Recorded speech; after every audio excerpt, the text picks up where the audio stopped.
ಒಂದು ದಿನ ಪೇತ್ರನು ಯೇಸುವನ್ನು ಕೇಳಿದನು, ಪ್ರಭು, ನನ್ನ ಸಹೋದರನು ನನ್ನ ವಿರುದ್ಧ ಪಾಪ ಮಾಡಿದರೆ ನಾನು ಎಷ್ಟು ಬಾರಿ ಅವನನ್ನು ಕ್ಷಮಿಸಬೇಕು?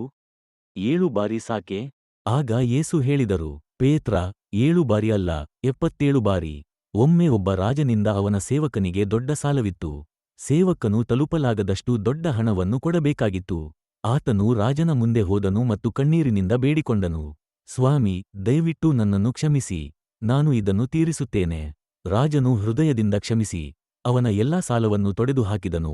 ಆದರೆ ಆ ಸೇವಕನು ಹೊರಗೆ ಹೋಗಿ ತಾನು ಪರಿಚಯಿಸಿದ್ದ ಇನ್ನೊಬ್ಬನನ್ನು ಹಿಡಿದುಕೊಂಡು, ನೀನು ನನಗೆ ಸಾಲ ಬಾಕಿಯಾಗಿದೆ, ತಕ್ಷಣ ಕೊಡು ಎಂದು ತಾಕಲಾಟ ಮಾಡಿದನು.